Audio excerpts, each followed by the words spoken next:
organizar esta actividad. Ven ustedes en la pantalla el formato de invitación a esta reunión. Antes de comenzar y presentar a nuestro expositor invitado, quería compartir con ustedes 2 o 3 reflexiones sobre el tema de seguridad cardiovascular en la terapia antidiabética oral. Todos, como consenso universal, todos reconocemos que la terapia hipoglicemiante reduce el riesgo cardiovascular globalmente, pero esto tiene sus bemoles en algunos casos. Estudios muy antiguos, el UGDP de la década del 60, demostró ya que el uso de tolbutamida podía eventualmente, en el análisis de esa época, incrementar el riesgo cardiovascular en lugar de disminuirlo. El UKPDS, ya un estudio más reciente, demostró fehacientemente que las complicaciones microvasculares se reducen con la terapia hipoglicemiante, pero sembró un manto de dudas sobre las complicaciones macrovasculares que después en los análisis a largo plazo, en el seguimiento a largo plazo de los pacientes, se demostró que eventualmente sí había una reducción macrovascular. En los obesos, en el mismo UKPDS, se pudo encontrar que el uso de metformina reducía este riesgo, pero cuando se añadía una sulfoniluria de base, el riesgo ya no se reducía. El ACCORD es un estudio que demostró que había incremento en la mortalidad en el grupo, en el segmento de terapia intensiva. El PROACTIVE, un estudio que demostró que había reducción de eventos, que era un punto final secundario, pero demostró además, por el mismo mecanismo de acción de la droga, que había incremento en el edema en los pacientes y en los cuadros de insuficiencia cardíaca. El RECORD, un estudio que todos reconocemos, demostró incremento de la hospitalización y muerte por insuficiencia cardíaca, y el metaanálisis posterior de toda la data sugirió que había un incremento del riesgo cardiovascular. Y esto introdujo cambios mayores a nivel de agencias regulatorias y a nivel del entendimiento de lo que es la terapia hipoglicemiante. Por otro lado, ¿qué pasa con los marcadores subrogados? Que es algo que constantemente vemos analizado y que despierta esperanzas y en muchos casos abre avenidas de investigación en diabetes.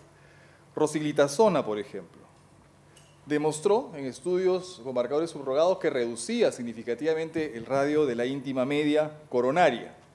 Sin embargo, después supimos lo que pasó con rosiglitazona en marcadores duros, en outcome clínicos. Muraglitazar, una molécula que tenía la capacidad de inhibir dualmente a los PPAR gamma y alfa, demostró sólidos números de reducción de glicemia y lípidos, sobre todo triglicéridos e incremento de HDL. Sin embargo, los metaanálisis de los estudios de fase 2 y fase 3 demostraron un incremento de los eventos cardiovasculares, por lo que esta droga nunca fue presentada al cuerpo médico. Torcetrafib, un inhibidor de esta enzima, una promesa en el manejo de la dislipidemia, sobre todo por su marcadísimo efecto de incremento de HDL, demostraba incrementos de esta fracción del colesterol en 60 a 100% y reducía también el colesterol de baja densidad en un 20% en promedio en los estudios de fase 2 y fase 3. A portas de ser lanzado, en un análisis de los estudios de fase 2 y fase 3, se encontró que incrementaba la morbilidad y mortalidad cardiovascular, por lo que esta droga tampoco nunca fue presentada al cuerpo médico. Sibutramina, medicamento utilizado para el manejo del peso en pacientes con sobrepeso y obesidad, demostró sólidamente disminución del perímetro abdominal, disminución del peso corporal, mejoró la cifra de glicemia en ayunas, mejoró los niveles de hemoglobina glicosilada y de colesterol LDL y triglicéridos. Sin embargo, el estudio SCOUT demostró que incrementaba el riesgo cardiovascular. Entonces, ante todo esto, pues los estudios de seguridad cardiovascular son una necesidad. Y para presentarnos esta tarde un análisis integral de lo que existe en evidencia ahora, de los efectos cardiovasculares, la terapia con incretinas, análogos de GLP-1 e inhibidores de DPP-4, tenemos al doctor Guillermo Umpierres, quien es profesor de medicina, director de investigación clínica en diabetes y metabolismo de la Universidad de Emory, y además director de investigación clínica y de la sección de endocrinología y diabetes del Hospital Memorial Grady. Dejo al doctor Umpierres con ustedes para que haga su disertación y posteriormente tendremos una breve estación de preguntas y respuestas. Muchas gracias. Gracias. Es para mí un honor nuevamente estar aquí en Lima, Perú. Realmente uno de los sitios favoritos míos de visitar. Tan buenos amigos que tengo y realmente es un placer. Y lo que voy a hacer, tengo 40 minutos para hablar de un tema que es fascinante y extenso. Y, ups.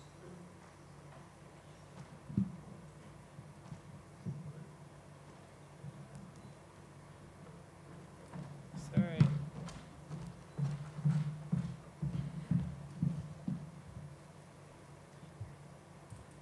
No, esa es de él. La mía es otra. No. Ah, lo pusieron juntos. ¿Y cuál es el que muevo? ¿Este? Sí, este nada más. Ve, hice de nuevo. Yo le prometo que moví la que dice adelante, pero... Dejen nomás, yo lo muevo de aquí.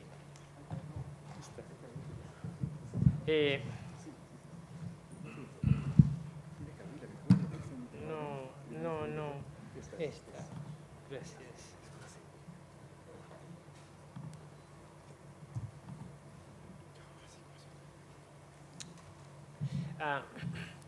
Y lo que voy a hacer, y primero le quiero pedir disculpas que mi diapositiva está en inglés, pero todos ustedes leen inglés. Primero vamos a hablar de enfermedad cardiovascular en los pacientes con diabetes tipo 2, hablar de los efectos glicémicos y más importante, enfocarnos en los efectos no glicémicos de la terapia con incretina y revisar lo que son los clinical trials que han estado últimamente. Entonces, no viene a duda que muchos de ustedes y todos ustedes saben que la enfermedad cardiovascular es la causa principal de muerte de los pacientes con diabetes. 80% de las personas con diabetes se van a morir de un proceso aterotrombótico, o stroke, o infarto cerebral, infarto del corazón, enfermedad periférica vascular o complicaciones de la arteriosclerosis. Los pacientes con diabetes se mueren 2 a 4 veces más que una persona sin diabetes de enfermedad cardiovascular. Y de aquí que por solamente decir tú tienes diabetes es igual a decir que has tenido una enfermedad cardiovascular en una persona sin diabetes. Y si ustedes ven la mortalidad, y esto es datos del Centro de Enfermedades Infecciosas de los Estados Unidos, y ves que enfermedad cardiovascular en azul, en celeste, es la mortalidad comparada con cáncer, con diabetes, con enfermedad renal y otras. Es la causa primordial. Entonces, cada vez que uno ve a un paciente con diabetes tipo 2, uno debe considerar que esa es una enfermedad cardiovascular en potencia, ¿no? ¿Verdad? Y si uno dice, bueno, enséñame los datos de dónde vienen todas estas cifras, hay muchísimos artículos, especialmente de Framingham en los Estados Unidos, pero esto viene del estudio del United Kingdom Prospective Diabetes Studies, el UKPDS. Y lo que ven ustedes aquí es la muerte por infarto agudo del miocardio o stroke. Viene el 56% de los pacientes. Las 2/3 partes de los pacientes con diabetes se van a morir de una enfermedad cardiovascular. De aquí la importancia de la enfermedad cardiovascular en los pacientes con diabetes. Y para complicarnos la vida, es el hecho de que hay muchísimos estudios que han tratado de asociar si control metabólico intenso mejora la enfermedad cardiovascular. Por un lado tenemos datos, por ejemplo, como el DCST, en los cuales hay una correlación directa en complicaciones microvasculares, y también tenemos datos como el UKPDS, en los cuales hay una asociación directa, pero la terapia intensiva de enfermedad cardiovascular no ha disminuido las complicaciones macrovasculares. Si ustedes producen una terapia intensiva de la diabetes, mejora la microvasculatura, los ojos, la renal, la neuropatía periférica, pero la mortalidad cardiovascular, lamentablemente, la mortalidad no ha disminuido. Y todos hemos visto en los últimos 10 años estos 3 estudios clásicamente publicados, cada uno de ellos en 10.000 pacientes o más, la excepción del veteranos, el ACCORD 10.000 pacientes, el ADVANCE 10.000 pacientes, el VADT un poco menos, como 3.000 pacientes. Y todos ellos tuvieron la misma pregunta. Si yo intensifico el control metabólico, tratando de disminuir la hemoglobina 1C menos o igual que lo normal, ¿disminuyo la enfermedad cardiovascular o no? Y la enfermedad cardiovascular en todos estos estudios fue una combinación de infarto agudo del miocardio, muerte, infarto agudo mortal o no mortal, stroke y enfermedad periférica vascular. Y lo más desanimante o frustrante es que aquí tienen ustedes los estudios del Advance. Este es un estudio australiano de Nueva Zelanda. Aquí es el estudio ACCORD de 10.000 pacientes en los Estados Unidos. Este es el VADT de los veteranos de guerra en los Estados Unidos. Y ustedes ven que ninguno de ellos demuestra que el aumentar el control metabólico, ustedes disminuyen la enfermedad cardiovascular. Y lo que sí sabemos es que si ustedes tratan de ajustar más la terapia, producen más hipoglicemia. Y la hipoglicemia también está asociada con un riesgo de muerte. Si uno pone un contexto general, lo que es la enfermedad microvascular y macrovascular y mortalidad, ustedes ven que diferentes estudios, cada uno de ellos de miles de pacientes, ustedes ven que todos ellos muestran un efecto importante de la microvasculatura. Este slide debe de ser, porque actualmente sabemos ahora que 5 años después del VADT también disminuye la enfermedad microvascular. No hay duda que mejor control metabólico disminuye la retinopatía, nefropatía y neuropatía. Pero lamentablemente no disminuye la enfermedad cardiovascular ninguno de estos estudios. Y tal vez even los eventos cardiovasculares no se disminuyen. Entonces, ¿por qué razón? O mejor dicho, para la charla de hoy es, ¿qué acerca de estos nuevos medicamentos, las incretinas? ¿Pueden ellos disminuir la enfermedad cardiovascular? ¿Sí o no? Y es lo que yo voy a hablar en los siguientes minutos. Entonces, sé que puse estas diapositivas, para muchos de ustedes serán muy básicos y la han visto 1000 veces, pero veo que hay bastantes estudiantes y residentes. Y el estudio de las incretinas viene de la GLP-1, el Glucagon-like peptide, una hormona que es producida en el intestino, que estimula la secreción de insulina por el páncreas y modula la secreción de glucagón por el páncreas. El primero en las células betas y en las células alfas. Y lo interesante es que si ustedes le dan GLP-1 a una persona que ha sido descubierta y ha sido available por los siguientes 30 años, comparados con salina, ustedes ven que disminuye los niveles de glucosa, aumenta los niveles de insulina. Pero cuando los niveles de glucosa bajan por abajo de 80 a 100, no importa si le sigues dando GLP-1, no aumenta la secreción, pero disminuye la secreción. Este concepto ha sido llamado glucose dependent, o sea, glucosa dependiente, la estimulación de insulina por las incretinas, por el GLP-1. Y además de esto, de producir un aumento de insulina, estos medicamentos actúan suprimiendo el glucagón. Ustedes ven aquí, si uno tiene una persona que le da GLP-1, baja los niveles de azúcares, y ustedes ven que los niveles de glucagón disminuyen, especialmente después de las comidas. ¿Y por qué es importante? Porque el glucagón es la hormona que regula la producción hepática de glucosa, especialmente en ayunas y postprandial.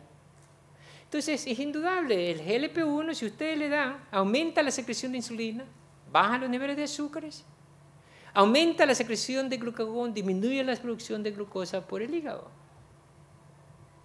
Entonces, es la única hormona que si ustedes les dan una terapia intensiva continua, ustedes ven aquí, son personas con diabetes, la glucosa comienza aproximadamente entre 180 y 240, el paciente come y las glucosas suben así. En contra de una persona normal, aquí sin diabetes, estos triángulos, ustedes ven que la excursión de glucosa es muy pequeña. Si este grupo de personas diabéticos que tenía grandes excursiones, ustedes les dan GLP-1 en infusión, es una mímica de la fisiología normal. No hay forma o algún medicamento que haga esto, a excepción de GLP-1 en infusión. Normaliza, ¿por qué? Porque actúa en las dos formas. Produciendo aumento de insulina, disminuye el glucagón, mejora los controles. Y la frustración de más de 30 a 40 años de haber conocido este concepto es que el cuerpo y en el intestino hay una hormona que se llama DPP4 y que está también en los vasos en el endotelio. Y esta hormona, esta enzima DPP4, degrada el GLP-1 y tiene una vida media de 2 a 3 minutos. Entonces, ¿qué es lo que hemos hecho para solventar o solucionar este problema? Hemos creado dos cosas. En una mano tenemos unas enzimas, unos bloqueadores de estas enzimas, que actualmente nosotros los llamamos bloqueadores de DPP4, inhibidores de DPP4, Es sencillamente una terapia oral que bloquea la acción de la DPP-4, aumenta las concentraciones entre 2 y 4 veces de lo que es basal. Y la otra cosa que se ha hecho es producir GLP-1 receptor analogs o análogos, los cuales tienen la misma constitución y que son resistentes a la degradación. En este concepto nosotros tenemos dos. Uno, los GLP-1 y los DPP-4, aquí está la lista. En los Estados Unidos tenemos todos estos. Sé que ustedes aquí no tienen la alogliptin, ¿no es verdad? Pero nosotros no tenemos el vildagliptin. Y esta es la lista de los que existen actualmente en el comercio en el mundo entero. Entonces, en los siguientes minutos voy a hablar de los GLP-1 y su factor contra la glucosa y cardiovascular, y luego los DPP-4 y hacemos unos comentarios finales. Si yo disminuyo la insulina y bloqueo el glucagón, indudablemente los niveles de glucosa disminuyen, y ustedes ven aquí diferentes estudios con diferentes tipos de GLP-1 y todos ellos tienen más o menos un mismo valor. Todos disminuyen la hemoglobina 1C entre 0.6 a 2%. La mayoría de estos estudios está entre 0.8 y 1%, si es que la hemoglobina 1C al comienzo es menor de 9. Porque mientras más alta la hemoglobina 1C, ustedes van a tener un mejor control. Indudablemente estos medicamentos son efectivos. Aquí en esta tabla yo he puesto unos metaanálisis con los diferentes promedios. Ustedes ven nuevamente de 1 a 1.5%, comparados con diferentes tipos de medicamentos, sulfonilureas, DPP-4, placebos, metformina, tienen mejor que todos ellos. Las GLP-1, los análogos, son excelentes en disminuir los niveles de glucosa. Pero la charla de hoy es los efectos cardiovasculares protectores. ¿Y cuáles son los datos que tenemos? Pues tenemos muchísimos datos y voy a ser muy breve en esta presentación. Pero hay datos directos e indirectos en los cuales los GLP-1 potencialmente pueden ser cardioprotectores. Primero, hay receptores del GLP-1 a nivel de los vasos sanguíneos y a nivel del cardiomiocito, del cardiomyocyte, ¿no es verdad? De los cardiomiocitos, de células cardíacas. Y ustedes ven aquí, en estas de los azules, son los receptores, y ustedes ven acá a la derecha la expresión. Entonces sabemos que en los vasos sanguíneos hay estos receptores. Entonces, ¿qué pasa si utilizamos estos análogos de los receptores? Actualmente tenemos efectos directos e indirectos. Primero vamos a hablar de los efectos cardiovasculares, de los factores de riesgo cardiovasculares. Y estos medicamentos han sido efectivos en disminuir el peso corporal, la presión arterial, mejoran los lípidos y la función del endotelio. No solamente mejoran la glucosa. Esta gráfica demuestra los cambios a nivel del peso corporal si ustedes le dan diferentes tipos de GLP-1. Todos los que tenemos ahora en el mercado mejoran el peso corporal en aproximadamente 2 a 4%. La liraglutide a 3 miligramos produce mucho mayor pérdida de peso, aproximadamente 8 a 10%. Pero yo no tengo experiencia, nunca he trabajado con ella, y esto es lo que es para el tratamiento de diabetes. Entonces, actúa bien bajando el azúcar, previniendo o disminuyendo el peso corporal. Nuevamente en esta tabla yo he puesto el efecto de las GLP-1, diferentes tipos de GLP-1, diferentes estudios. Ustedes ven que todos ellos demuestran entre 1 y 3 kilogramos de peso corporal, y comparados con metformina, glimepiride, citralletina y placebo, tienen un mejor efecto. Indudablemente efectivo. Ahora, no solamente es peso y azúcar, también tienen efecto a nivel de la presión arterial.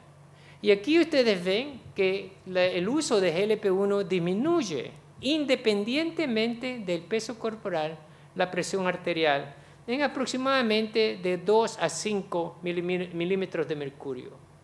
¿Es suficiente esto de 2 a 5 milímetros de mercurio para disminuir enfermedad cardiovascular? No lo sabemos, ya veremos los estudios.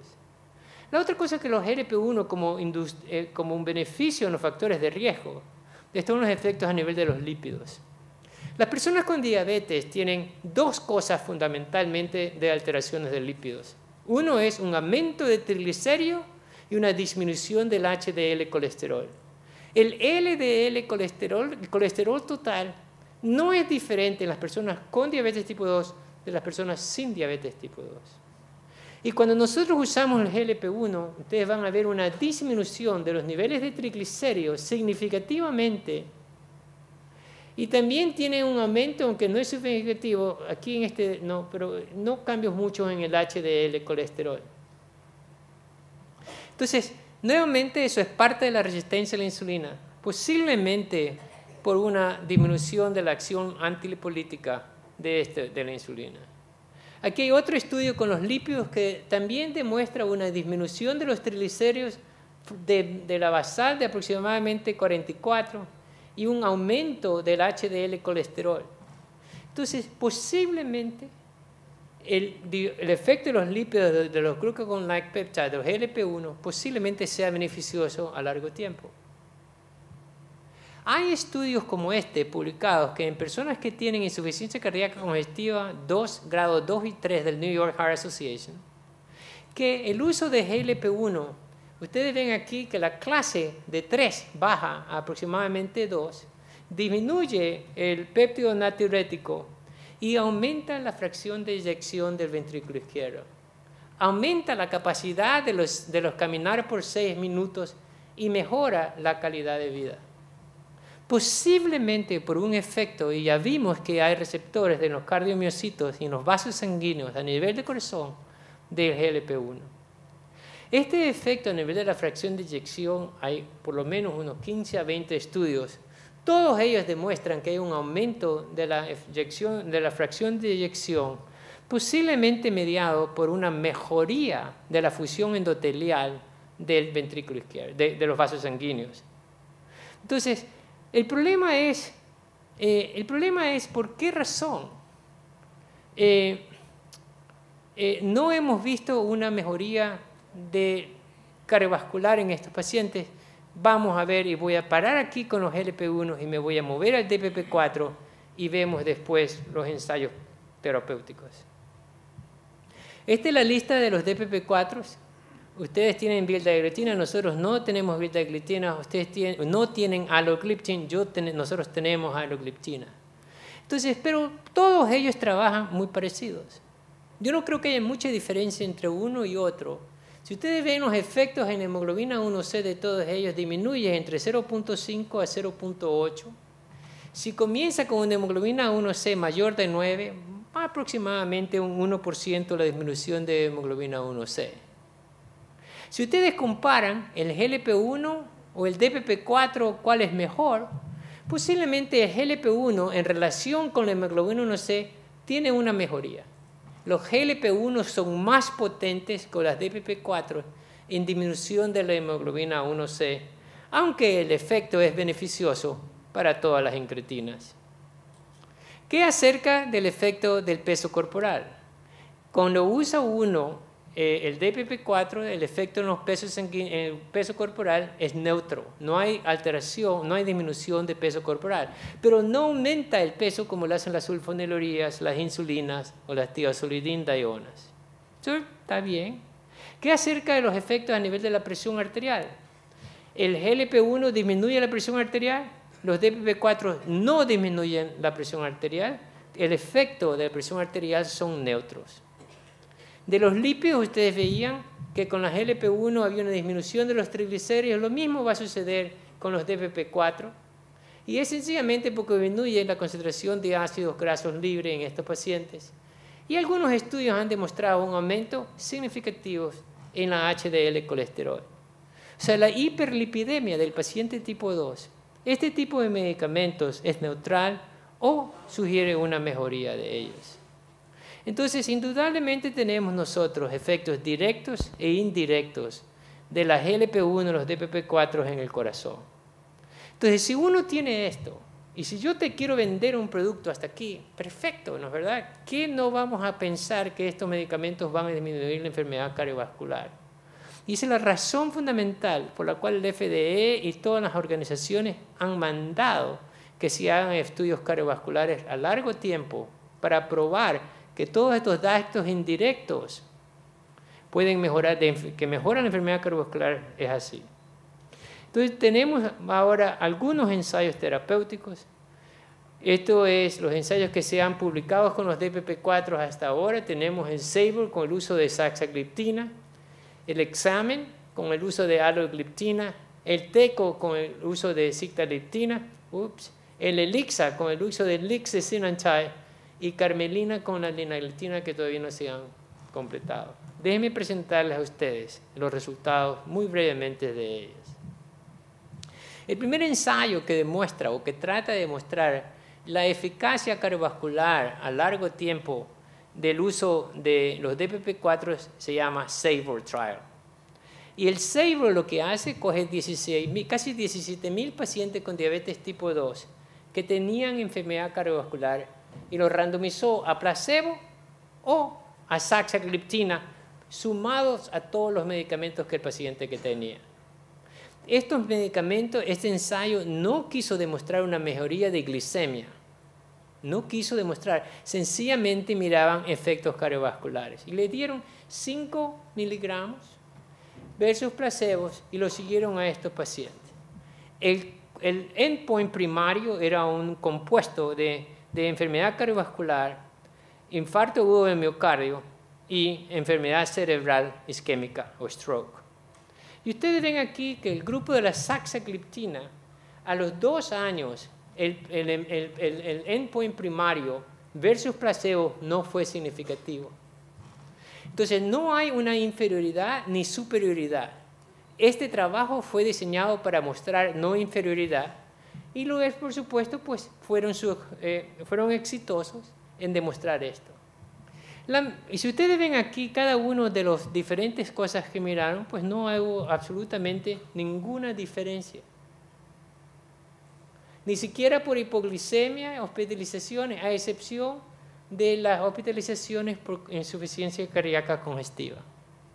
Nadie sabe realmente por qué, pero mirando la insuficiencia cardíaca congestiva, el SAVOR, demuestra que hay un aumento significativo de personas que fueron al hospital por insuficiencia cardíaca. Esto ha sido analizado y realmente sabemos que son las personas que tienen insuficiencia cardíaca previa, que tienen el péptido natriurético elevado, son los que mayor cantidad de admisiones tienen.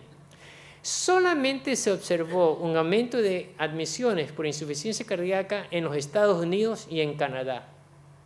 En ninguna parte del mundo, y tal vez muchos estudios fueron hechos aquí, en muchos centros de ustedes en Perú participaron, no demostró un aumento de insuficiencia cardíaca congestiva. Solamente en los Estados Unidos y en Canadá, donde hay una mayor cantidad de gente gorda y obesa, posiblemente ahí está la explicación. No tenemos una buena explicación del por qué es, tal vez sea sencillamente algo estadístico. El segundo estudio se llama el examen, ¿no? El examen tiene 5.300, o sea, la mitad o la tercera parte de los otros pacientes. Y lo que comparan es el uso de alogliptina, otro DPP-4 versus placebo, randomizados 1 a 1 y seguidos nuevamente con el mismo compuesto de endpoints, de muerte cardiovascular, stroke y infarto del miocardio.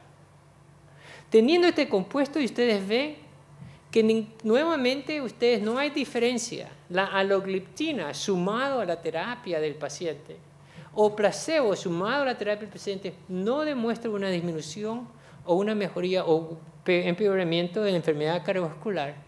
Nuevamente lo que se quería demostrar es que eran safe, ¿no es verdad? Que eran seguros como medicamentos agregados a los medicamentos orales.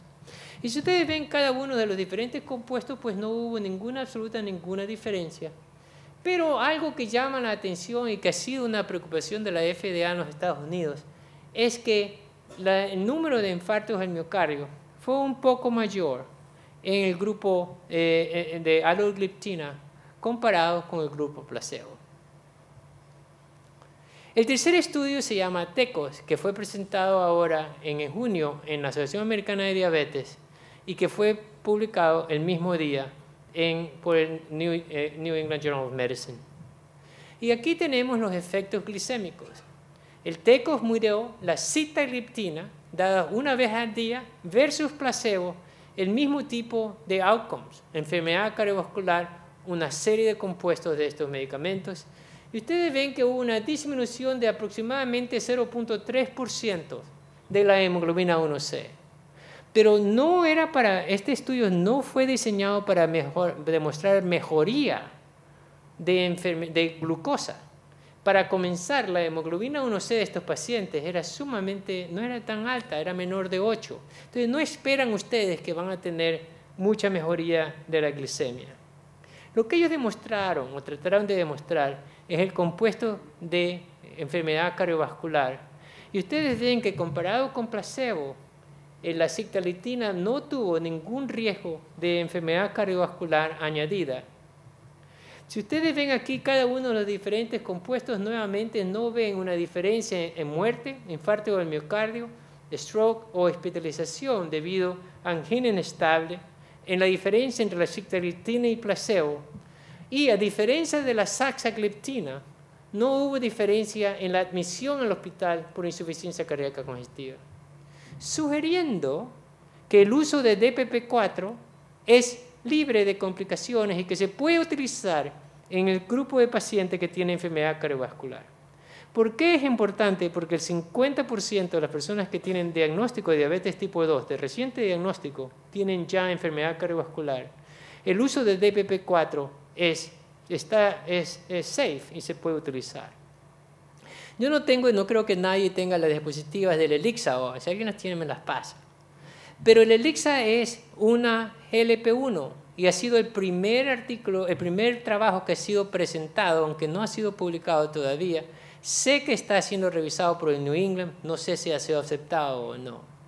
Pero lo que ellos demuestran y dieron es el uso de lixisenatide versus placebo en pacientes que tienen alto riesgo de enfermedad cardiovascular, y los han seguido estos pacientes y demostraron que no hubo un aumento de muerte o muerte de enfermedad cardiovascular igual que los DPP-4. Entonces, si uno mira a los pacientes, dice, los GLP-1 indudablemente disminuyen la presión arterial, disminuye el peso, mejora el colesterol, mejora las marcadores inflamatorios. Los DPP-4 tienen un efecto neutro a nivel de la presión arterial, no tienen un efecto neutro a nivel del peso, disminuyen los niveles de triglicéridos, tal vez LDL colesterol, pero no mejoran la sobrevida. No disminuyen la mortalidad cardiovascular, no lo aumentan. Entonces, lo que nosotros tenemos que pensar ahora, tú puedes mirar algo como la historia del vaso lleno o medio vacío, ¿no es verdad? Entonces, si yo soy una persona optimista, digo, puedo utilizarlos en una persona sin ningún problema, porque no va a aumentar la enfermedad cardiovascular. En la otra cosa puedo sentirme un poco decepcionado que no disminuye la enfermedad cardiovascular. Sencillamente nos mejoran a ayudar el control glicémico de los pacientes. ¿Y por qué razón es esto? Porque en la enfermedad cardiovascular arteriosclerótica de los pacientes, la hiperglicemia es un pequeño compuesto del complejo total de lo que es el paciente. El 90% de los pacientes con diabetes tipo 2 tienen asociados factores de riesgo. O tienen hipertensión, hiperlipidemia, obesidad central, problemas fibrinolíticos. Y lamentablemente el usar la hiperglicemia como marcador para que esto mejore la enfermedad cardiovascular establecida, posiblemente es muy tarde. Entonces, indudablemente estos medicamentos son libres de complicaciones y es lo que nosotros debemos hacer. Cuando yo leo esto, yo hablo con los fellows, los residentes, lo que yo siempre les digo hace muchos años es que al paciente hay que mirarlo por entero. Y hay que mirar el control de la presión arterial, es más importante, especialmente en negros y latinos que tenemos más stroke que los blancos.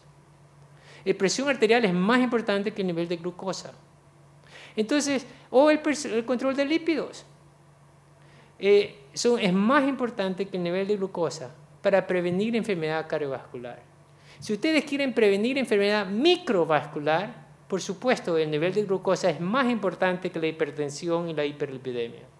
Pero como enfermedad cardiovascular, indudablemente esto es lo que hay que hacer. Y yo creo que actualmente, como ustedes, nosotros y el mundo entero, debe mirar al paciente en un conjunto global.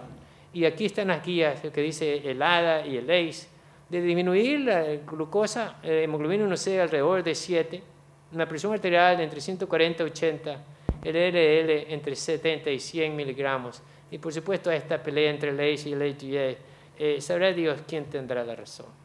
Entonces, yo creo que mis 40 minutos han pasado y yo les agradezco su atención.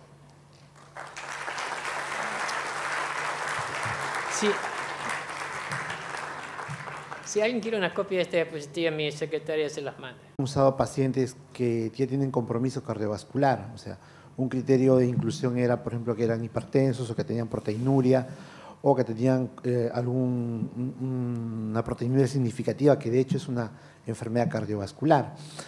Sin embargo, si uno hace el seguimiento de los pacientes, uno ve el seguimiento de los pacientes que han participado en el UKPDS y los siguen a 10 o más años, el control metabólico puede lograr disminución en la mortalidad cardiovascular. Entonces, mi pregunta es, probablemente no se ha evaluado la seguridad cardiovascular en pacientes que están empezando la enfermedad, como el UKPDS. Y habría, ¿cuál es su opinión? O sea, ¿usted cree que también si los usáramos precozmente, de forma continua, podríamos tener esperar algún beneficio en relación a ello? Sí, posiblemente tengas razón, posiblemente la respuesta es sí. Y cuando tú sigues a los pacientes que han estado en el DSCT, el UKPDS por 10 años, 20 años, hay una disminución de enfermedad cardiovascular, hasta después de parar el ensayo, ¿no es verdad? El problema es que todos estos ensayos han sido hechos en respuesta al FDA, lo que ha mandado el FDA.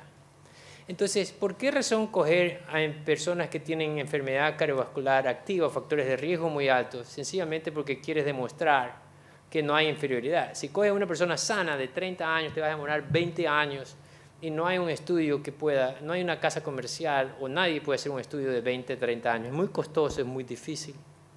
Entonces, esa es la razón por la cual se utilizaron este tipo de pacientes. Ahora, si tú me preguntas si yo creo que el control metabólico a 5 años, 10 años, 15 años va a mejorar a largo tiempo la enfermedad cardiovascular, o sea, yo vivo de la diabetes y mi respuesta sería sí, en una persona optimista. Pero no tenemos datos que eso sea verdad. Los estudios del UKPDS, del DSCT, que demuestra que después de 20 años hay una disminución de enfermedad cardiovascular, posiblemente sea verdad, pero el estudio fueron hechos solamente de 5 a 8 años. O sea, esos pacientes han estado sin tratamiento randomizado por más de 10 años. Entonces, ahora tenemos lípidos, tenemos presión arterial, tenemos mejores medicamentos contra las plaquetas.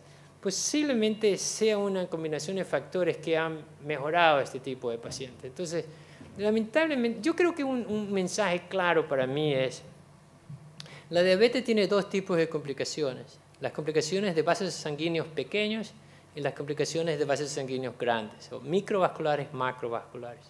Indudablemente, si tú mejoras el nivel metabólico, hay una disminución de la microvasculatura de los ojos, riñón y neuropatía en 3 a 5 años. Tú ves una diferencia significativa. Tú disminuyes a 8 años en un 50-75% la nefropatía, la retinopatía. Nosotros casi no vemos vemos retinopatía, pero hay una disminución significativa de retinopatía. Y es sencillamente porque nuestros pacientes están mejor tratados, ¿no? ¿Verdad? Lo contrario es la enfermedad macrovascular, que a pesar de que tenemos estatinas, mejor control de la presión, sigue siendo la causa fundamental de muerte de los pacientes con enfermedad cardiovascular. La enfermedad cardiovascular en los pacientes con diabetes. Yo no creo que es la glucosa. Yo creo que es una serie de factores, y la glucosa es uno más de muchos ingredientes que hace el environment para tener la enfermedad cardiovascular de los pacientes con diabetes, ¿no? ¿Verdad? Yo creo que hay que aceptar eso y yo creo que es sumamente importante. Y lo importante de estos ensayos es que se pueden utilizar hasta en este tipo de pacientes sin tener la duda o preocupación de que uno puede hacer daño a los pacientes. ¿Estás de acuerdo? Ok, gracias. Digo que sí. ¿Alguna otra pregunta? Guillermo, una pregunta con respecto a lo que es el LUCA-HET. Ya. El LUCA-HET te demostró durante mucho tiempo el estilo de vida es lo más importante, pero Y en diabetes, ¿qué sucedió? ¿Cuál es tu comentario con respecto a LucasHead?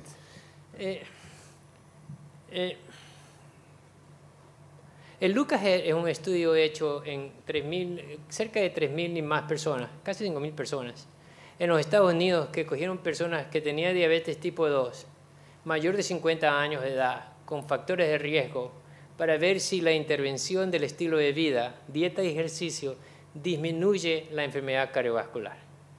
Entonces, yo era un investigador de LucasHead, y me acuerdo que los primeros ensayos que se hicieron, cuando comenzamos, cogíamos personas jóvenes, y después solamente los movimos a solo personas mayores que tenían enfermedad cardiovascular persistente porque queríamos ver que hay una diferencia. Los pacientes fueron intervenidos, tenían como 30 visitas en los primeros 2 años con dietistas, personas especialistas en ejercicios, al médico. Yo no sé cuántas veces yo fui a ver el juego de béisbol que invitábamos a los pacientes, le hacíamos fiestas y todo para motivarlos. Y lamentablemente el estudio fue parado después de un promedio de 4 o 5 años porque no hubo una disminución de enfermedad cardiovascular. Se gastaron millones de dólares, más de 100 millones de dólares, y no se pudo demostrar. Nuevamente mucha gente dice, es que lo pararon, pero mejoró la presión arterial, mejoró el peso, mejoró la inflamación, mejoró hasta la periodontitis, pero no la enfermedad cardiovascular de esos pacientes. Entonces, nuevamente lo que Jorge decía, lo mejor es que fue muy corto tiempo, y si sigue haciendo dieta y ejercicio por 20 años, a lo mejor sí lo ves. Y yo creo que es verdad. Pero no se puede hacer un estudio prospectivo randomizado de esta naturaleza porque es muy costoso. Y no hay dinero en el mundo que pueda pagar uno de estos estudios de 5.000 pacientes de estos. Entonces yo creo que es cierto que uno debe, por lo menos creo que la evidencia es ahí, de que mejora los factores de riesgo. Y si mejora los factores de riesgo, lo que no sabemos es si tú vas a mejorar el outcome a 5, 10, 15, 20 años o cuánto tiempo te demores.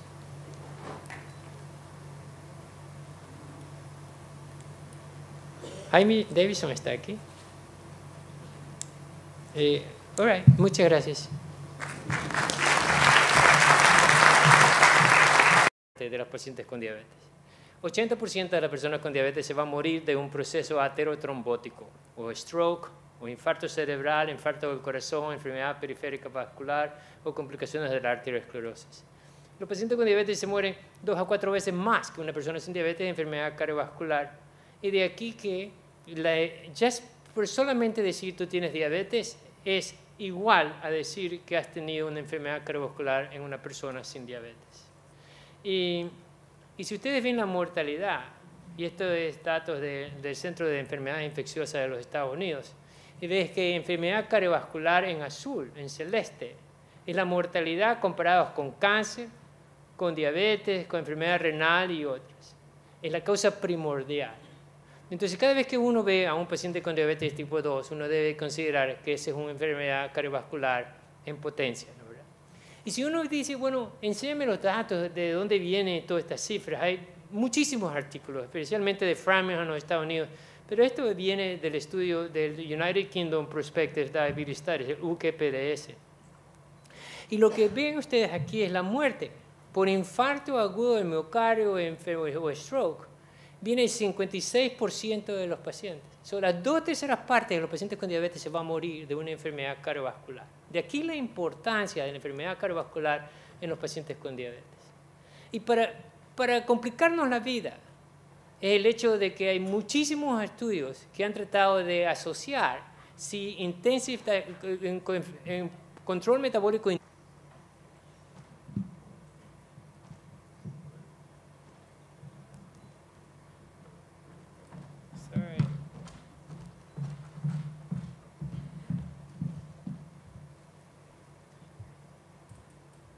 esa es de él, la mía es otra.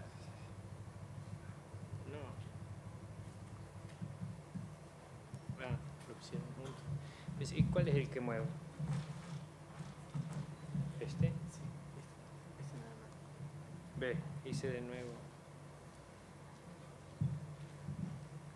Yo le prometo que moví la que dice adelante, pero dejen nomás, yo lo muevo de aquí.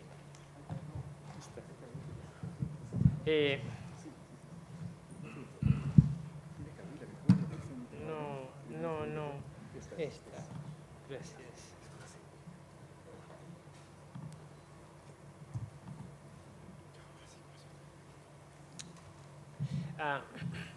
Y lo que voy a hacer, y primero le quiero pedir disculpas que mi diapositiva está en inglés, pero todos ustedes leen inglés. Primero vamos a hablar de enfermedad cardiovascular en pacientes con diabetes tipo 2, hablar de los efectos glicémicos y más importante, enfocarnos en los efectos no glicémicos de la terapia con incretina y revisar lo que son los clinical trials que han estado últimamente.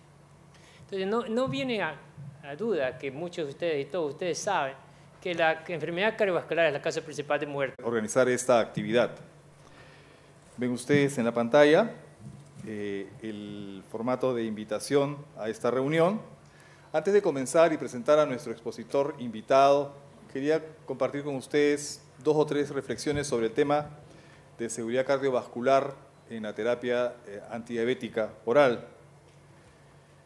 Todos, como consenso universal, todos reconocemos que la terapia hipoglicemiante reduce el riesgo cardiovascular globalmente, pero esto tiene sus bemoles en algunos casos. Estudios muy antiguos, el UGDP de la década del 60, demostró ya que el uso de tolbutamida podía eventualmente, en el análisis de esa época, incrementar el riesgo cardiovascular en lugar de disminuirlo. El UKPDS, ya un estudio más reciente, demostró fehacientemente que las complicaciones microvasculares se reducen con la terapia hipoglicemiante, pero sembró un manto de dudas sobre las complicaciones macrovasculares que después en los análisis a largo plazo, en el seguimiento a largo plazo de los pacientes, se demostró que eventualmente sí había una reducción macrovascular.